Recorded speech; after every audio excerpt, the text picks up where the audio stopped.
नमस्कार दोस्तों, हमारे YouTube चैनल ललित संस्थान अलवर पर आपका एक बार फिर स्वागत है। और हम पढ़ रहे हैं संविधान, और संविधान के अंतर्गत हमने पिछले वीडियो में अनुसूचियां शुरू की थी, और पिछले वीडियो में हम 1 से 4 तक की अनुसूचियां ही पढ़ पाए थे।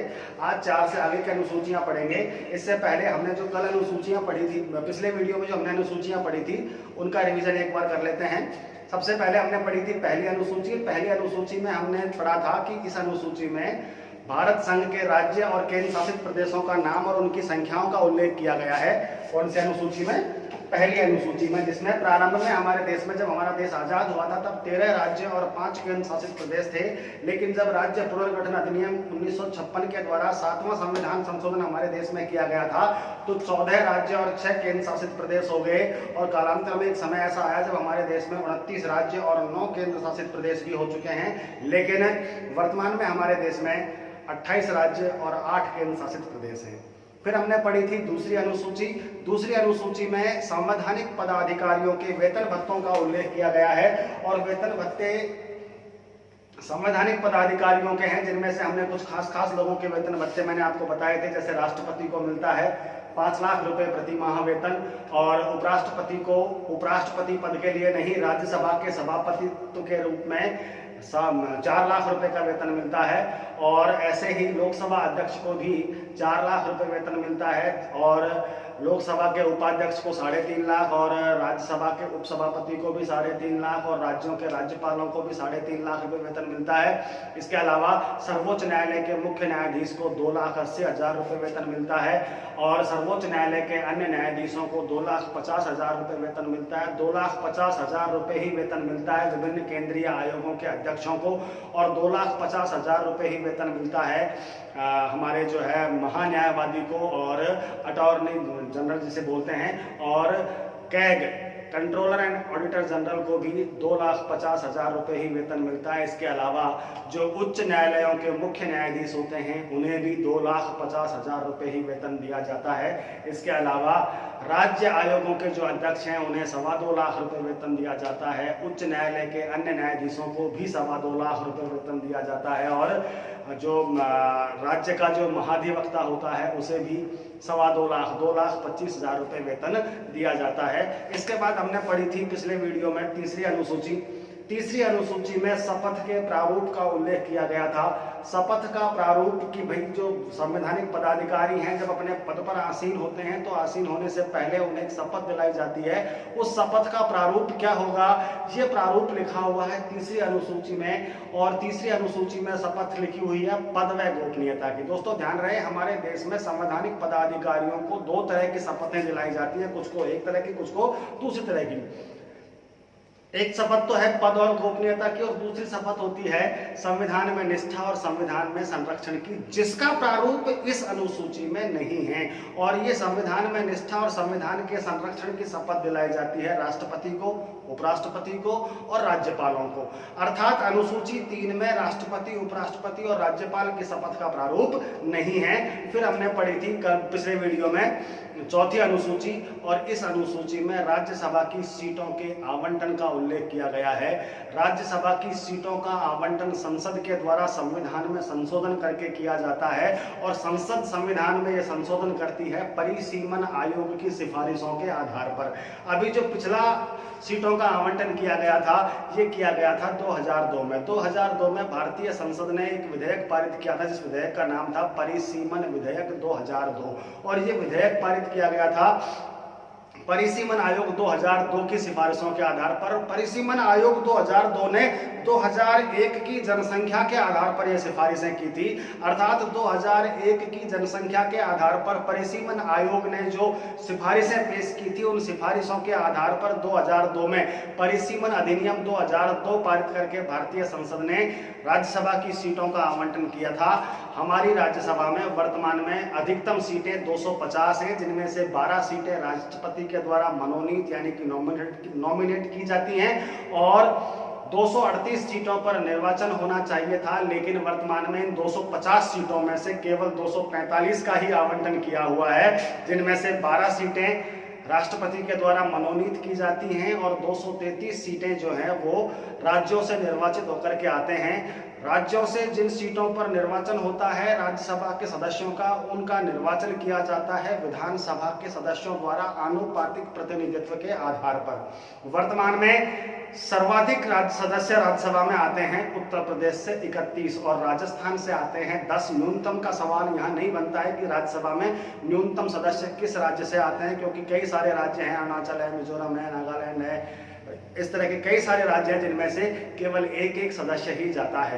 राज्यसभा में 2 केंद्र शासित प्रदेशों के सदस्य आते हैं, दिल्ली से और पांडिचेरी से, क्योंकि दिल्ली और पांडिचेरी वो केंद्र शासित प्रदेश है जहां पर विधानसभाएं हैं। चूंकि राज्यसभा के सदस्यों का चुनाव विधानसभा सदस्यों द्वारा किया जाता है, इसलिए बाकी जो राज्य केंद्र शासित प्रदेश हैं वहां पर विधानसभा नहीं होने की वजह से वहां से राज्यसभा में कोई प्रतिनिधि नहीं जाता है। तो ये हम पिछले वीडियो में पढ़ चुके थे। आज हम आगे चलते हैं और शुरू करते हैं 5वीं अनुसूची से। 5वीं अनुसूची ज्यादा कुछ नहीं है। इस अनुसूची में संपूर्ण भारत के SC/ST क्षेत्रों के नियंत्रण और प्रशासन का उल्लेख किया गया है। किसका? SC बोले तो अनुसूचित जाति और ST बोले तो अनुसूचित जनजाति, शेड्यूल्ड ट्राइब क्षेत्रों का नियंत्रण और प्रशासन कैसा होगा, इस बात का उल्लेख किया गया है। कौन सी अनुसूची में? 5वीं अनुसूची में। इसी प्रकार 6ठी अनुसूची,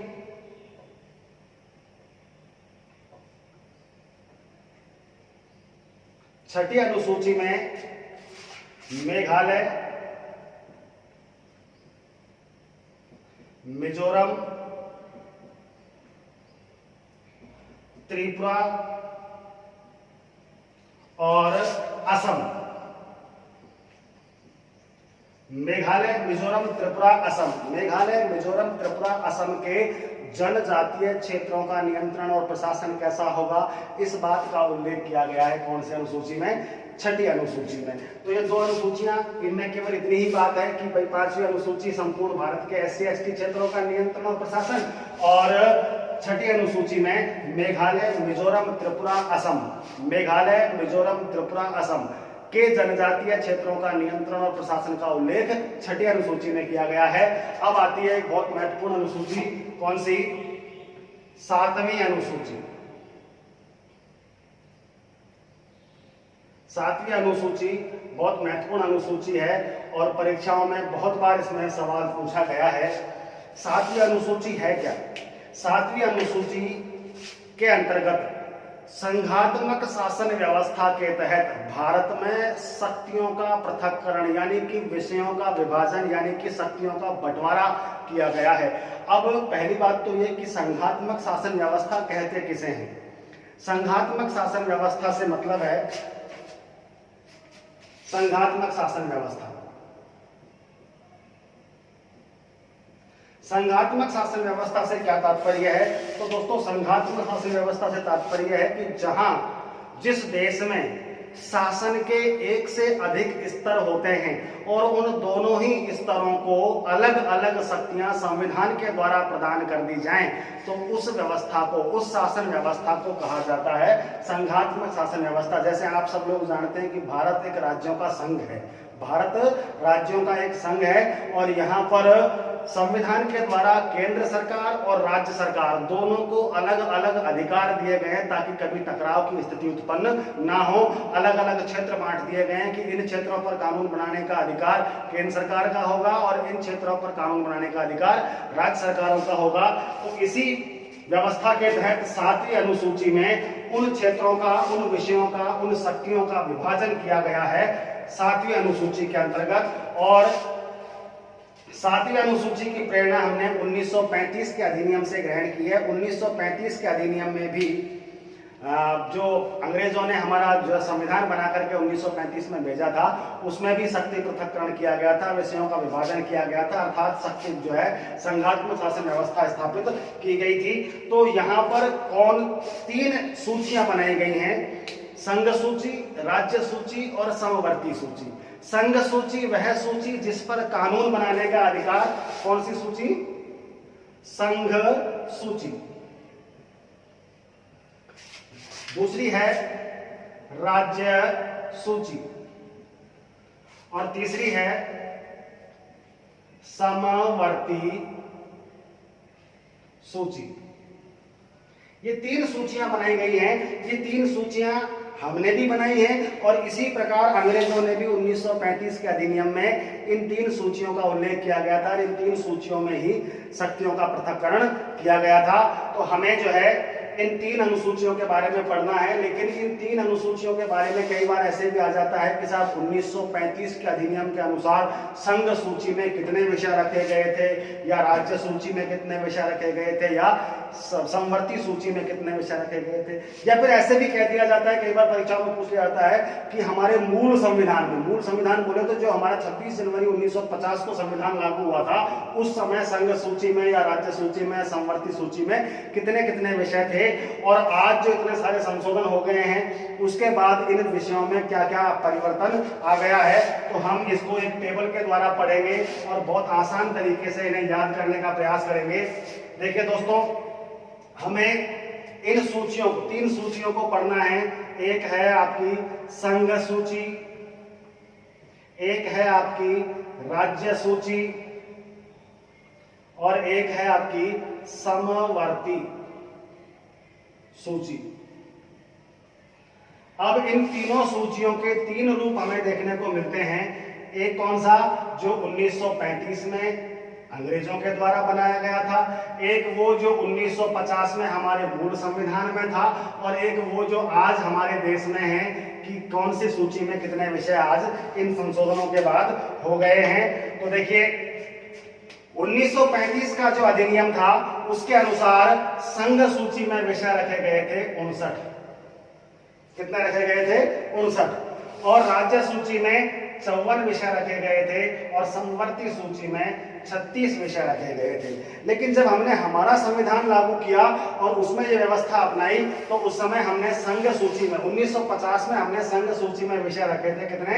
97 विषय। संघ सूची में कितने विषय थे? 97। और राज्य सूची में 66 और समवर्ती सूची में 47 विषय रखे थे। लेकिन आज इतने सारे संशोधनों के बाद इन संख्याओं में फिर से परिवर्तन हो गया है और अब इसमें संघ सूची में 100 विषय हैं, राज्य सूची में 61 विषय हैं और समवर्ती सूची में 52 विषय हैं। अब दोस्तों समस्या ये है कि इन संख्याओं को, इतनी सारी संख्याओं को याद कैसे किया जाए। तो कुछ नहीं है, कोई खास बात नहीं है, बहुत आसान तरीके से आप 10-20 बार इनका रिवीजन करेंगे। 59, 54, 36, 97, 66, 47, 100, 61, 52। जैसे टेलीफोन नंबर याद किए जाते हैं, हमें 10-12 टेलीफोन नंबर याद होते हैं, तो उसी प्रकार इन्हें भी हम एक टेलीफोन नंबर की तरह ही याद रखें, मोबाइल नंबर की तरह याद रखें। 59, 54, 36, 97, 66, 47, 100, 61, 52। अब दोस्तों संघ सूची कौन सी सूची है, राज्य सूची कौन सी सूची है और समवर्ती सूची क्या सूची है, कैसी सूची है, इनका क्या मतलब है। तो जो विषय संघ सूची में शामिल किए गए हैं, जो 1935 के अधिनियम में 59 थे, हमारे मूल संविधान में 97 थे और आज संघ सूची में 100 विषय हैं, इन विषयों पर कानून बनाने का अधिकार केवल और केवल केंद्र सरकार के पास है। कि जो विषय संघ सूची में शामिल कर दिया, जो विषय संघ सूची में शामिल कर दिया, उन विषयों पर कानून बनाने का अधिकार केवल और केवल किसके पास है? केंद्र सरकार के पास है। और जो राज्य सूची के विषय हैं, इन पर कानून बनाने का अधिकार राज्य सरकारों के पास है। किंतु यदि देश में राष्ट्रीय आपात लगा हुआ है, तो राज्य सूची के विषयों पर कानून बनाने का अधिकार किसको हो जाएगा? केंद्र सरकार को हो जाएगा। या किसी राज्य विशेष में राष्ट्रपति शासन लगा हुआ है, तो भी राज्य सूची के इन विषयों पर कानून बनाने का अधिकार केंद्र सरकार को मिल जाता है। इसके अलावा एक और व्यवस्था है हमारे संविधान में कि अगर जो भारत की संसद है, वो राज्यसभा जो है, भारत की राज्यसभा जो है, वो अगर राज्य सूची के किसी विषय को भारतीय संसद में से राज्यसभा, लोकसभा नहीं, केवल राज्यसभा राज्य सूची के किसी विषय को यदि राष्ट्रीय महत्व का घोषित कर दे, राज्यसभा राज्य सूची के किसी विषय को यदि राष्ट्रीय महत्व का घोषित कर देती है तो उस विषय पर 1 वर्ष तक कानून बनाने का अधिकार केंद्र को मिल जाता है। ध्यान रहे, केवल 1 वर्ष तक। तो संघ सूची वह सूची जिसमें शामिल विषयों पर कानून बनाने का अधिकार केवल और केवल केंद्र के पास होता है। राज्य सूची के विषयों पर सामान्यतः कानून बनाने का अधिकार राज्य सरकारों के पास होता है, लेकिन राष्ट्रीय आपात के समय राज्य सूची के विषयों पर कानून बनाने का अधिकार केंद्र सरकार को, संघ सरकार को मिल जाता है। और जब किसी राज्य विशेष में राष्ट्रपति शासन लगा हुआ होता है उस समय भी उस राज्य की राज्य सूची के विषयों पर कानून बनाने का अधिकार केंद्र को मिल जाता है। इसके अलावा राज्यसभा चाहे तो राज्य सूची के किसी 1 या 2 विषयों को या कुछ विषयों को राष्ट्रीय महत्व का घोषित कर सकती है, और यदि राष्ट्रीय महत्व का किसी विषय को घोषित कर दिया तो उस विषय पर कानून बनाने का अधिकार 1 वर्ष तक के लिए केंद्र सरकार को मिल जाता है। और तीसरी सूची है हमारी समवर्ती सूची। समवर्ती सूची वह सूची जिसमें शामिल कानून विषयों पर कानून बनाने का अधिकार केंद्र व राज्य दोनों को है। केंद्र को भी है और राज्य सरकार को भी है, लेकिन यदि केंद्र और राज्य सरकार एक दूसरे के विपरीत कानून बना दें, यदि टकराव की स्थिति उत्पन्न हो जाए तो केंद्र के द्वारा बनाया गया कानून ही मान्य होगा। अब देखिए दोस्तों, संघ सूची में कई बार ऐसा आ जाता है कि ये विषय संघ सूची का है या राज्य सूची का है या समवर्ती सूची का है। तो मैं आपको, हालांकि 100 विषय हैं वर्तमान में, 100 के 100 ना आपको याद हो सकते हैं ना मुझे याद है, लेकिन फिर भी हम कुछ मोटे मोटे खास विषय हैं जिन्हें हम देख सकते हैं कि संघ सूची के अंतर्गत कौन कौन से विषय आते हैं। तो संघ सूची के अंतर्गत विषय आता है रक्षा, यानी कि सेना। सेना किसका विषय है? केंद्र सरकार का विषय है।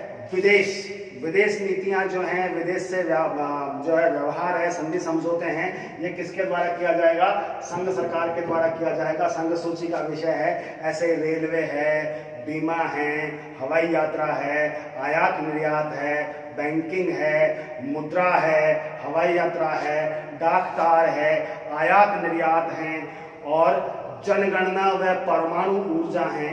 ये वो विषय हैं खास जिन पर कानून बनाने का अधिकार किसके पास है? संघ सूची के पास है। कौन कौन से? रक्षा, विदेश, रेल, बीमा, बैंकिंग, जनगणना, परमाणु ऊर्जा, हवाई यात्रा, डाकतार, आयात निर्यात और मुद्रा। राज्य सूची के विषय में आता है भूमि खनन, पशुपालन, कृषि, इसके अलावा पुलिस, स्वास्थ्य, जेल, स्थानीय स्वशासन, विद्युत, शराब और मनोरंजन। वो कुछ खास विषय हैं जिन्हें किसमें शामिल किया गया है? राज्य सूची में शामिल किया गया। अर्थात इन पर कानून बनाने का अधिकार किसके पास है? राज्य सरकार के पास। कौन कौन से हैं? एक बार फिर से, भूमि, खनन, पशुपालन, कृषि, पुलिस, स्वास्थ्य, जेल, स्थानीय स्वशासन, विद्युत, शराब और मनोरंजन। इसके अलावा तीसरी सूची है हमारी समवर्ती सूची, और समवर्ती सूची में आता है शिक्षा। बहुत महत्वपूर्ण है। शिक्षा जो विषय है, शिक्षा जो क्षेत्र है, ये समवर्ती सूची का विषय है। ऐसे ही विवाह, परिवार नियोजन, तलाक, दीवानी व फौजदारी मामले, वन्य जीव और मापतोल, ये वो कुछ खास महत्वपूर्ण विषय हैं जिन्हें किसमें शामिल किया गया है? समवर्ती सूची में शामिल किया गया है, जिन पर कानून बनाने का अधिकार दोनों के पास है, केंद्र के पास भी और राज्य के पास भी। लेकिन टकराव की स्थिति में केंद्र के द्वारा बनाया गया कानून ही मान्य होगा। दोस्तों, वैसे तो हमारे संविधान में इन 3 सूचियों का ही उल्लेख किया गया है। कौन कौन सी? संघ सूची, राज्य सूची और समवर्ती सूची। लेकिन एक और सूची है जो वर्तमान में डेवलप हो रही है, उसे कहा जाता है अविशिष्ट। क्या कहा जाता है? अविशिष्ट विषय। हमारे संविधान में यह उल्लेख किया गया था कि जो विषय उपरोक्त तीनों सूचियों में शामिल होने से रह गए हैं या जो विषय नए पैदा हो जाते हैं, उन पर कानून बनाने का अधिकार केंद्र के पास होगा। किसके पास होगा? इन विषयों पर भी कानून बनाने का अधिकार किसके पास होगा? केंद्र के पास। अवशिष्ट विषयों में इन विषयों को रखा जाता है कि जो उस समय संविधान निर्माताओं से किसी भी सूची में शामिल होने से कोई विषय अगर रह गया तो उस पर कानून कौन बनाएगा? उस पर कानून बनाएंगे केंद्र सरकार। और जो विषय नए पैदा हो जाते हैं बाद में आगे चल करके, देखिए वैसे तो कोई विषय हमारे संविधान निर्माताओं से बचा नहीं है संविधान में शामिल होने से, लेकिन कुछ विषय ऐसे हैं जो नए पैदा हो गए हैं, जैसे साइबर क्राइम, मतलब इंटरनेट मोबाइल टेलीफोन से जो अपराध होते हैं वो उस जमाने में जब हमारा संविधान लिखा गया था तब ना तो इंटरनेट था, ना मोबाइल था, ना टेलीफोन था, तो उस समय इस विषय का जन्म नहीं हुआ था। लेकिन बाद में जब ये चीजें आई तो इनसे अपराध होने लगे, इनके लिए कानून और नीतियों का निर्धारण की आवश्यकता महसूस हुई, तो इस विषय को शामिल कर दिया किसमें, अवशिष्ट विषय में। ऐसे ही आतंकवाद भी किसका विषय है, अवशिष्ट विषय है, और इन विषयों पर कानून बनाने का अधिकार किसके पास है, केंद्र सरकार के पास है। तो दोस्तों हम पढ़ रहे थे कौन सी अनुसूची, 7वीं अनुसूची। और 7वीं अनुसूची में क्या किया गया है, 7वीं अनुसूची में संघात्मक शासन व्यवस्था। देखो दोस्तों, एक बार सवाल परीक्षा में ऐसे आया था कि भारत में संघात्मक शासन व्यवस्था है, इस बात की झलक संविधान में कहाँ देखने को मिलती है, तो इस बात की झलक देखने को मिलती है कहाँ पर, 7वीं अनुसूची में। 7वीं अनुसूची में संघात्मक शासन व्यवस्था के अंतर्गत शक्तियों का पृथक्करण या शक्तियों का विभाजन या विषयों का विभाजन, विषयों का बंटवारा किया गया था। 3 सूचियों में किया गया, संघ सूची, राज्य सूची और समवर्ती सूची। ऐसा ही बंटवारा 1935 के अधिनियम में अंग्रेजों के द्वारा किया गया था। अंग्रेजों ने संघ सूची में विषय रखे थे 59, राज्य सूची में रखे थे 54 और समवर्ती सूची में विषय रखे थे 36। लेकिन जब हमारा मूल संविधान लागू हुआ था 26 जनवरी 1950 को, तो संघ सूची में 97 विषय थे, राज्य सूची में 66 विषय थे और समवर्ती सूची में 47 विषय थे। लेकिन आज बहुत सारे संशोधनों के बाद संघ सूची में 100 विषय हैं और राज्य सूची में 61 विषय हैं और समवर्ती सूची में 52 विषय हैं। जो विषय संघ सूची में शामिल है उन पर कानून बनाने का अधिकार केवल और केवल केंद्र सरकार के पास होता है। जो विषय राज्य सूची में शामिल है उन पर कानून बनाने का अधिकार सामान्यतः राज्य सरकारों को होता है, लेकिन कुछ विशेष परिस्थितियों में इन राज्य सूची के विषयों पर कानून केंद्र सरकार के द्वारा बनाया जा सकता है, जैसे जब राष्ट्रीय आपात की स्थिति हो या किसी राज्य विशेष में राष्ट्रपति शासन लगा हुआ हो या फिर राज्यसभा किसी राज्य सूची के विषय को राष्ट्रीय महत्व का घोषित कर दे, तो उन विषयों पर कानून बनाने का अधिकार भी किसको मिल जाता है, केंद्र को मिल जाता है। और तीसरी सूची थी हमारी समवर्ती सूची, और समवर्ती सूची पर कानून बनाने का अधिकार दोनों को है, केंद्र को भी और राज्य को भी। लेकिन अगर टकराव की स्थिति उत्पन्न हो जाए, केंद्र और राज्य एक दूसरे के विपरीत कानून बना दें, तो केंद्र के द्वारा बनाया गया कानून ही मान्य होता है। इन 3 सूचियों के अलावा आजकल हमारे देश में एक चौथी सूची भी डेवलप हो रही है, विकसित हो रही है, जिसे कहा जाता है अविशिष्ट विषय। क्या कहा जाता है, अविशिष्ट विषय। और इस सूची के अंतर्गत उन विषयों को रखा जाता है जो मूल संविधान में लिखने से रह गए या जो नए पैदा हो गए हैं। तो नए विषय जो पैदा हुए हैं उनमें से खास जैसे कि साइबर अपराध, साइबर क्राइम जो है वो नया विषय है और इसे कौन सी सूची में रखा जाता है, अविशिष्ट सूची में रखा जाता है, अविशिष्ट विषय में रखा जाता है। और अविशिष्ट विषयों पर कानून बनाने का अधिकार किसके पास है, केंद्र के पास है। इसी प्रकार आतंकवाद भी अवशिष्ट सूची का ही विषय है, जिस पर भी कानून बनाने का अधिकार किसके पास है, केंद्र के पास है। आगे चलते हैं दोस्तों, 8वीं अनुसूची। कौन सी अनुसूची, 8वीं अनुसूची। और इस अनुसूची में उल्लेख किया गया है किसका, मान्यता प्राप्त भाषाओं का।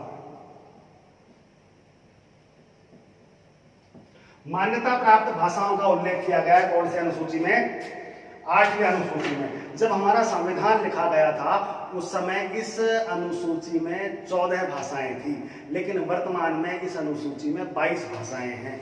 3 संशोधन किए गए हैं इस अनुसूची में और 3 संशोधनों में भाषाएं 14 से कितनी हो गई हैं, 22। अब पहली बात तो ये कि किसी भाषा को संविधान के द्वारा मान्यता प्रदान कर दी गई या किसी भाषा को 8वीं अनुसूची में शामिल कर दिया गया, तो प्रभाव क्या पड़ा।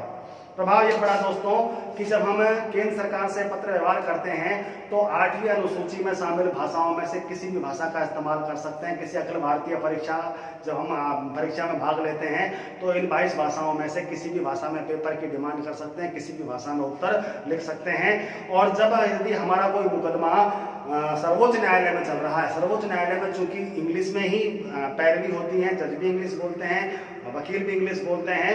तो उस समय यदि हम किसी एक तरफ से हैं और हमें वो बातें समझ में नहीं आ रही हैं तो हम सर्वोच्च न्यायालय से रिक्वेस्ट कर सकते हैं कि वो हमारी भाषा में समझाने के लिए कोई द्विभाषीय का व्यवस्था हमें कर दे।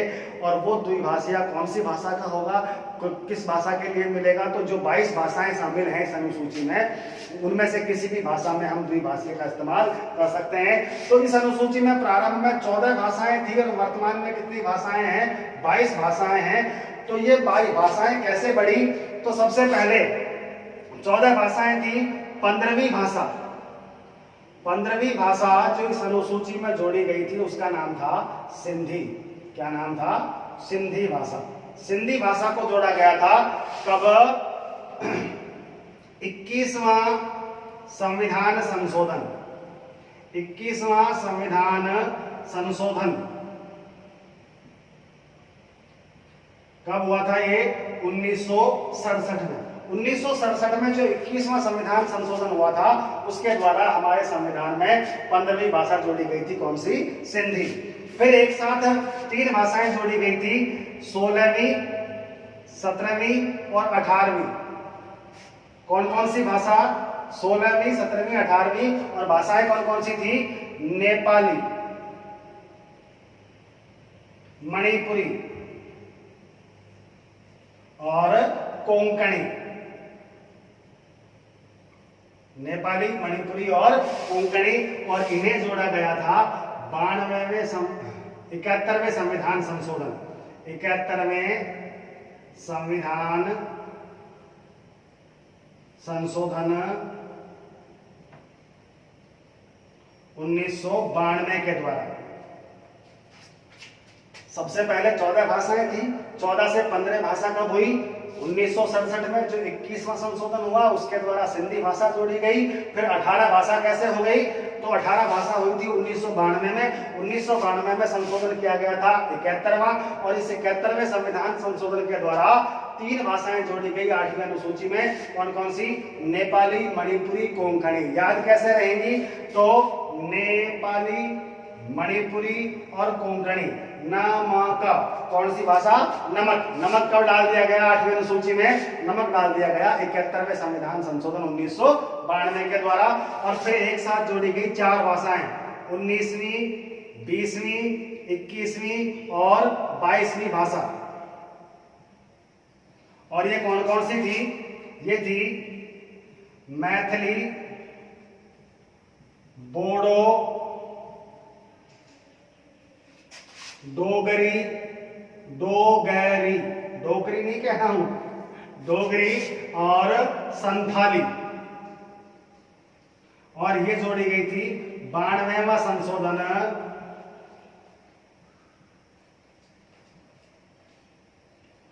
2003 के द्वारा। तो दोस्तों, मैथिली, बोडो, डोगरी और संथाली, ये 4 भाषाएं जोड़ी गई थी 2003 में जो 92वां संविधान संशोधन किया गया था उसके द्वारा। अब इनको कैसे याद रखेंगे, तो इनके लिए भी वही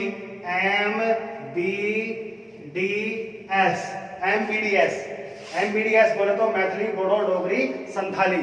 ये 4 भाषाएं जोड़ी गई 2003 में जो 92वां संविधान संशोधन हुआ उसके द्वारा। तो दोस्तों, हम पढ़ रहे थे कौन सी अनुसूची, 8वीं अनुसूची। और 8वीं अनुसूची में क्या है, मान्यता प्राप्त भाषाओं का उल्लेख किया गया है। मान्यता प्राप्त भाषा प्रारंभ में 14 थी, वर्तमान में 22 हैं। 22 में से 14 से 22 कैसे हुई, तो 15वीं भाषा जोड़ी गई थी सिंधी। सिंधी भाषा 21वां संविधान संशोधन 1967 के द्वारा जोड़ी गई थी।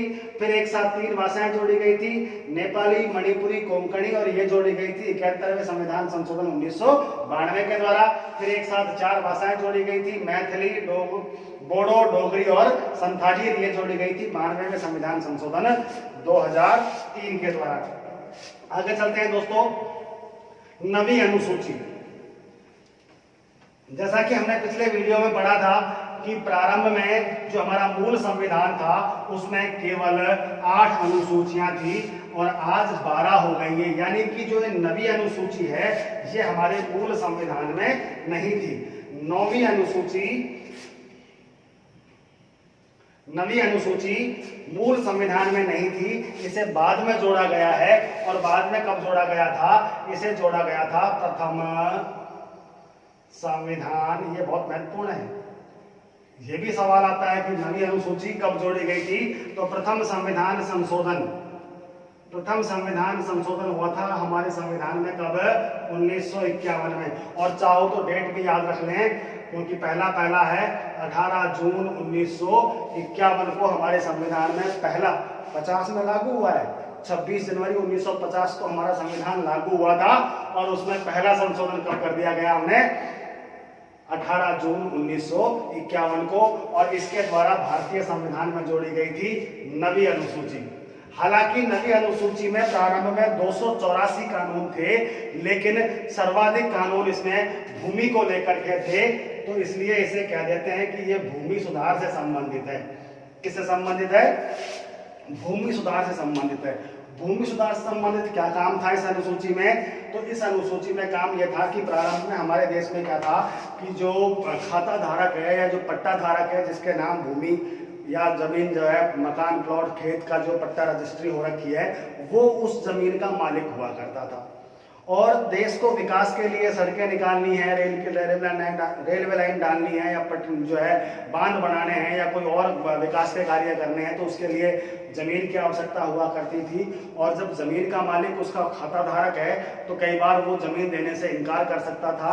हमारे देश जो है, सरकार के पास ऐसा कोई तरीका नहीं था कि वो उससे जमीन जबरदस्ती ले सके, और इससे विकास बाधित हो रहा था। इसलिए अगले साल संशोधन करके भूमि सुधार संबंधित ये कानून नवी अनुसूची में जोड़े गए, जिसके द्वारा संपत्ति या जमीन का मालिक का उसका खाता धारक ही होगा, लेकिन जब देश को आवश्यकता होगी, जब देश को विकास के लिए उनके जमीन की, उनकी भूमि की आवश्यकता होगी, तो वो देने से इनकार नहीं कर सकते हैं।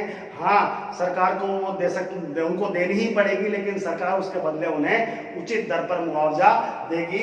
इस तरह के कानून किसमें थे? नवी अनुसूची में थे। और इसमें प्रारंभ में 284 कानून थे, वर्तमान में 325 से ज्यादा कानून इसमें हो चुके हैं। एक और व्यवस्था इस अनुसूची के बारे में की गई थी, वो ये थी कि जो विषय, जो कानून, जो नियम नवी अनुसूची में लिख दिया गया है, उसमें न्यायिक हस्तक्षेप संभव नहीं था। देखो क्या होता है कि संसद ने कोई कानून बना दिया, और संसद ने कोई कानून बना दिया और उसे लागू कर दिया, लेकिन यदि सर्वोच्च न्यायालय को ये लगे कि ये कानून मौलिक अधिकारों का हनन करता है या पूर्व में बने हुए किसी कानून का उल्लंघन करता है, तो सर्वोच्च न्यायालय संसद के द्वारा बनाए गए उस कानून के ऊपर रोक लगा सकती है। रोक लगाने को कहा जाता है न्यायिक पुनरावलोकन। लेकिन प्रारंभ में यह व्यवस्था की गई थी कि नवी अनुसूची में यदि कोई कानून शामिल कर दिया है, तो उस पर न्यायिक पुनरावलोकन यानी कि न्यायिक हस्तक्षेप संभव नहीं होगा। जो इन्होंने बना दिया वो फाइनल। लेकिन 11 जनवरी 2007 को, कब दोस्तों? 11 जनवरी 2007 को, 11 जनवरी 2007 को सर्वोच्च न्यायालय ने एक निर्णय दिया, जिसमें कहा गया कि यदि नवी अनुसूची में शामिल कोई विषय, कोई कानून, कोई नियम मौलिक अधिकारों के विरुद्ध है या संविधान के मौलिक ढांचे के विरुद्ध है, तो सर्वोच्च न्यायालय उस पर रोक लगा सकता है। यानी कि अब ये व्यवस्था समाप्त हो गई है कि इस पर न्यायिक हस्तक्षेप संभव नहीं होगा। कौन सी अनुसूची दोस्तों? नवी अनुसूची। नवी अनुसूची हमारे मूल संविधान में नहीं थी, इसे प्रथम संविधान संशोधन 1951 के द्वारा संविधान में जोड़ा गया, और ये भूमि सुधार से संबंधित है। प्रारंभ में इसमें 284 कानून हुआ करते थे, लेकिन वर्तमान में 325 से अधिक कानून इसमें हो गए हैं।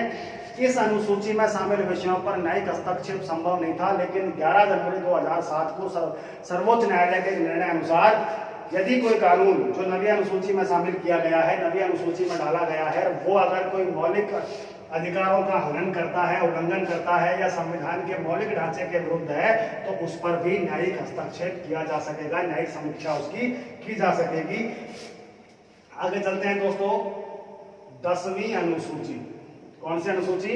10वीं अनुसूची। और ये अनुसूची भारतीय संविधान में जोड़ी गई थी 52वें संविधान संशोधन। कौन सा संशोधन?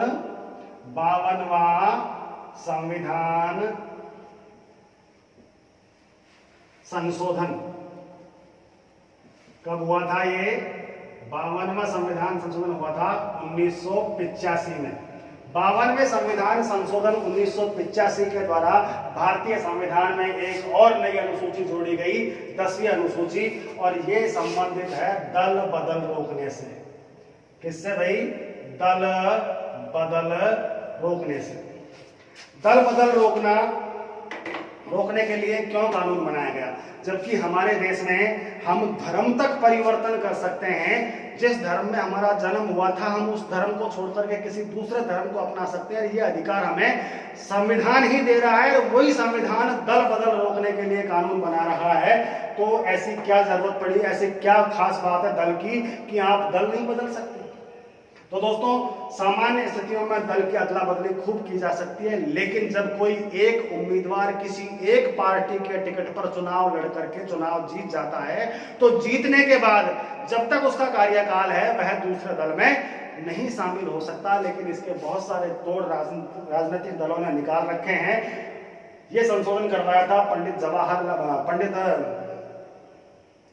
ये संशोधन करवाया था हमारे प्रधानमंत्री राजीव गांधी के द्वारा। बहुत अच्छा और सकारात्मक प्रयास उनके द्वारा करवाया गया था, लेकिन इसमें कई सारी कमियां रख दी गई, और जिसकी वजह से दल बदल आज भी संभव हो रहे हैं। दल बदल किया गया है वो कानूनन है या गैर कानूनी है? सही तरीके से यदि किसी पार्टी के जीते हुए उम्मीदवारों में से 3/4 उम्मीदवार एक साथ किसी एक पार्टी को छोड़ करके किसी दूसरी पार्टी में शामिल हो जाते हैं, तो वह दल बदल गैर कानूनी नहीं होता है। अब यदि किसी उम्मीदवार ने अपनी पार्टी बदल ली है, दल बदल कर लिया है, तो दल बदल पर उनका जो है वो कानूनी है या गैर कानूनी है, इस बात का अंतिम निर्णय दिया जाता है संबंधित सदन के अध्यक्ष के द्वारा। देखिए, दल बदल करने वाले दो तरह के लोग ही होते हैं। सांसदों में तो लोकसभा सदस्य और राज्यों में विधानसभा के सदस्य, ये दो तरह के लोग ही दल बदल करते हैं। और यदि किसी लोकसभा सदस्य ने दल बदल किया है तो उसका दल बदल कानूनी है या गैर कानूनी है, इस बात की जो है जांच करेगा या इस बात पर अंतिम निर्णय देगा कौन? लोकसभा का अध्यक्ष। और यदि किसी एमएलए ने दल बदल किया है तो उसकी जांच और उस पर अंतिम निर्णय कि इनका दल बदल कानूनन सही है या कानून गैर कानूनी है, इस बात का निर्णय देगा विधानसभा का अध्यक्ष। यदि किसी ने दल बदल किया और इन्होंने उसके दल बदल को गैर कानूनी साबित कर दिया, गैर कानूनी घोषित कर दिया, तो उसकी सदन की सदस्यता समाप्त कर दी जाएगी। कौन सी अनुसूची के अनुसार? 10वीं अनुसूची के अनुसार।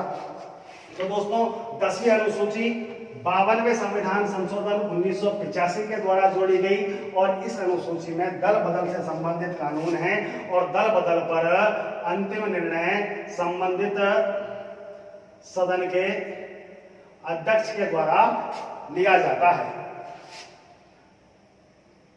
किसके द्वारा लिया जाता है? संबंधित सदन के अध्यक्ष के द्वारा लिया जाता है। आगे चलते हैं दोस्तों, 11वीं अनुसूची। 11वीं अनुसूची भी हमारे संविधान में प्रारंभ से नहीं थी। इसे 73वें संविधान संशोधन, इसे 73वें संविधान संशोधन 1992 के द्वारा भारतीय संविधान में जोड़ा गया, और इस अनुसूची के द्वारा पंचायती राज, बहुत महत्वपूर्ण है, पंचायती राज, कौन सा राज्य? पंचायती राज को संवैधानिक दर्जा प्रदान किया गया। पंचायती राज को संवैधानिक दर्जा प्रदान करने के लिए 73वें संविधान संशोधन द्वारा 1992 में भारतीय संविधान में 11वीं अनुसूची जोड़ी गई थी। पंचायती राज को संवैधानिक दर्जा दिए जाने की जरूरत क्या थी? तो दोस्तों, थोड़ा सा मैं बता देता हूं, बाकी हम जब पंचायती राज पढ़ेंगे उस समय विस्तार से पढ़ लेंगे। देखिए, हमारे देश में दो तरह की बातें थी। एक तो हमारे देश के संविधान के अनुच्छेद 40 में लिखा हुआ है कि राज्य का यह दायित्व होगा। अनुच्छेद 40 जो नीति निर्देशक तत्वों में है वहां लिखा हुआ है कि राज्य का यह दायित्व होगा, राज्य मतलब सरकार का, केंद्र सरकार का यह दायित्व होगा कि वो अपने यहाँ अपने देश में पंचायती राज व्यवस्था स्थापित करे। और ऐसी ही एक बात महात्मा गांधी जी ने भी लिखी थी। महात्मा गांधी जी ने किताब लिखी थी, किताब का नाम था उनकी का, चलो दिमाग में आता है बताता हूं। उन्होंने किताब लिखी थी, किताब में उन्होंने एक टॉपिक लिखा था, टॉपिक का नाम था ग्राम स्वराज्य। क्या नाम था? ग्राम स्वराज्य। उनकी किताब का नाम था my picture of free India, यानी कि स्वतंत्र भारत की मेरी एक तस्वीर, my picture of free India. और उस किताब में उन्होंने लिखा था एक टॉपिक, और टॉपिक का नाम था ग्राम स्वराज्य। और उसमें उन्होंने कल्पना की थी कि जब मेरा भारत आजाद हो जाएगा उसमें किस तरह की व्यवस्था होगी। तो उन्होंने व्यवस्था की कल्पना की थी कि मैं ग्राम स्तर पर एक स्थानीय सरकार का स्थापना करवाएंगे जो स्थानीय स्तर की समस्याओं का समाधान करेंगे। और इसी दिशा में पहला प्रयास किया गया था 1952 में। 2 अक्टूबर 1952 को केंद्र सरकार के द्वारा भारत के गांवों में एक कार्यक्रम शुरू किया गया था। कार्यक्रम का नाम था सामुदायिक विकास कार्यक्रम। क्या नाम था? सामुदायिक विकास कार्यक्रम। इसमें जैसे आज हमारी ग्राम पंचायत है इसी तरह की व्यवस्थाएं की गई थी। और इसमें ग्राम स्तर पर एक समिति जो है संस्था बनाई गई थी जिसे कोई नाम नहीं दिया गया था, पंचायत कहा गया था केवल। और पंचायत में जो है एक मुखिया बना दिया गया जो स्थानीय स्तर की समस्याओं का समाधान करने के लिए उत्तरदायी होता था। हालांकि व्यवस्थाएं तो ये भी थी कि नियमित समय बाद इनके चुनाव करवाए जाएं और राज्य सरकारों के द्वारा कुछ अधिकार और कुछ धन इनको दे दिया जाए जिससे कि ये स्थानीय स्तर की समस्याओं का समाधान कर सके और गांवों का विकास कर सके। लेकिन राज्य सरकारों ने इसे गंभीरता से नहीं लिया और किसी राज्य ने अधिकार दे दिए तो पैसे नहीं दिए, किसी ने पैसे दे दिए तो अधिकार नहीं दिए, और ना ही नियमित समय अंतराल बाद इनके चुनाव करवाए गए। कुल मिलाकर के ये सामुदायिक विकास कार्यक्रम असफल हो गया और इसकी असफलताओं की जांच करने के लिए एक आयोग बनाया गया जिसका नाम था मेहता आयोग या ग्रामोद्धार समिति। क्या नाम था? ग्रामोद्धार समिति। और इस ग्रामोद्धार समिति के अध्यक्ष बनाए गए थे उस समय गुजरात के मुख्यमंत्री हुआ करते थे बलवंत राय मेहता। बलवंत राय मेहता की अध्यक्षता में समिति का गठन किया गया जिसने कहा कि भाई पंचायती राज या इस तरह की व्यवस्था तभी सफल हो सकती है जब आप इनको संवैधानिक दर्जा प्रदान किया जाए। और बहुत सारी तरह की समितियां बनाई गई और उन सभी ने ये सब सुझाव या ये सिफारिश की कि इन्हें संवैधानिक दर्जा दिया जाए। संवैधानिक दर्जे से क्या मतलब है कि जैसे केंद्र सरकार और राज्य सरकारों को शक्तियों का बंटवारा संविधान के द्वारा किया गया है, उसी प्रकार इन संस्थानों को भी जो है संविधान के द्वारा ही कुछ शक्तियां दे दी जाए। तो वो शक्तियां दी गई थी 73वें संविधान संशोधन 1992 के द्वारा, जिसे लागू किया गया था भारत में। कब? जिन्हें भारत में लागू किया गया 24 अप्रैल 1993, यानी कि पंचायती राज को या 11वीं अनुसूची को संसद ने तो बना दिया 73वें संविधान संशोधन 1992 को ही, लेकिन इसे लागू किया गया था 24 अप्रैल 1993 को। इसीलिए 24 अप्रैल को प्रतिवर्ष भारत में पंचायती राज दिवस क्या मनाया जाता है? पंचायती राज दिवस के रूप में मनाया जाता है। किस तारीख को? 24 अप्रैल को। एक और बात दोस्तों ध्यान रखनी है, बहुत विशेष है कि देश में तो इसे लागू कर दिया 24 अप्रैल 1993 को, लेकिन राजस्थान सरकार ने इसे लागू किया था 23 अप्रैल 1994 से। देश में तो लागू कर दिया, केंद्र सरकार ने तो लागू कर दिया, राज्यों से कह दिया कि आप अपने यहाँ जो है पंचायती राज की स्थापना करें, हमने संविधान में संशोधन कर दिया है। लेकिन राजस्थान सरकार ने इसे 23 अप्रैल 1994 को मान्यता प्रदान की, यानी कि 23 अप्रैल 1994 को राजस्थान सरकार के द्वारा भी इसे लागू कर दिया गया। और अनुसूचियों में आखिरी अनुसूची आती है हमारी 12वीं अनुसूची। कौन सी अनुसूची? 12वीं अनुसूची।